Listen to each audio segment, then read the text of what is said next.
don haka mukam salafiya ta yi mana daram dam, kuma salaf su ne kadai abin kwaikwayonmu duniya da lahira. Muna fatan Allah maɗaukakin sarki ya haɗa mu da su tun daga nan duniya har zuwa lahira.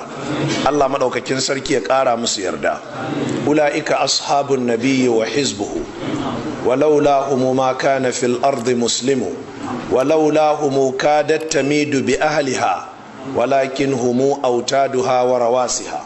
Waɗannan su ne sahabban manzon Allah sallallahu alaihi wa sallama, waɗanda Allah ya ce was-sabiquna al-awwaluna min al-muhajirin wal ansari والذين اتبعوهم بإحسان رضي الله عنهم ورضوا عنه وأعد لهم جنات تجري تحتها الأنهار خالدين فيها.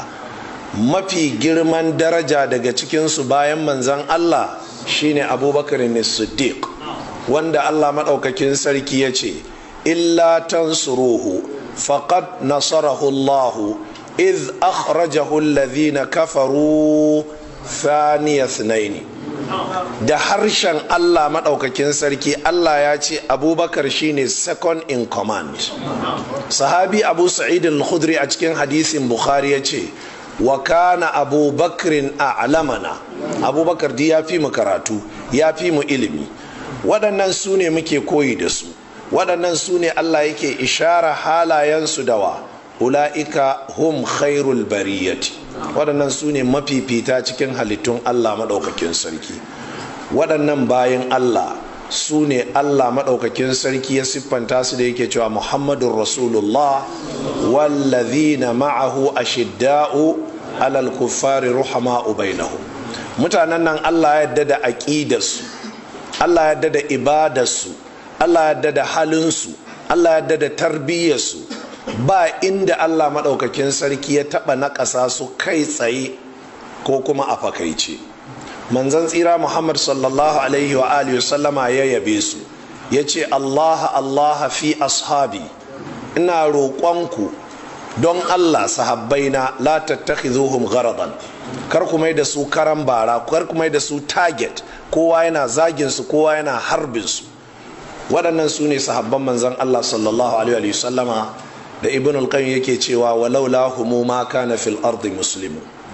Ba dan su ba da aikin da Allah ya yarje musu suka yi a duniyan nan da ba a samu musulmi ba, domin su ne suka shiga kowace kwarkwada da kowane lungu da duk wani surkuki, su suka haura kowane ruwa suka je suka ainihin kai addinin musulunci. Tsarki da ɗaukaka sun tabbata ga Allah. Akwai inda sahabbai suka tafi za su ainihin kai addinin musulunci, kafirai sai suka ji tsoro, sai suka je suka sami tinya, wato irin wannan guba ta ɗan ice, suka barbada a cikin kogin domin kada sahabban nan su samu ruwan da za su sha su samu ƙarfin haurawa. Khalid ibn al-Walid ya ce da ya zo sai suka yi addu'a, sai suka tofa wa kogin, sai kogin ya sandare, sai zama musu gada, sai suka haura, sai da suka je suka kai addinin musulunci. Uqbatu ibn Nafi al-Fihri sai da ya ɗauko addinin musulunci tun daga Madina, sai da ya zo har birnin Maiduguri ya kawo addinin musulunci.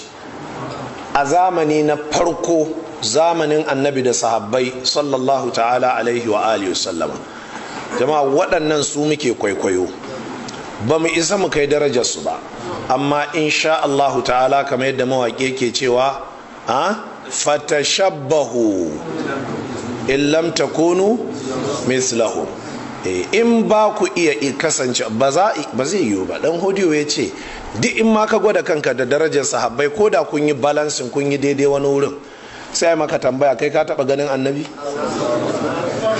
Ka taɓa ganin annabi? A'a, to ka yi shiru, daga nan ma sun fi ka. Na fata an gane.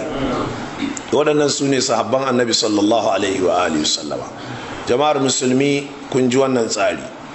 Akan wannan da'awar ne muke gina waɗannan makarantu, akan haka muke yaɗawa. Shi yasa ba mu ɓoye wa kowa ba.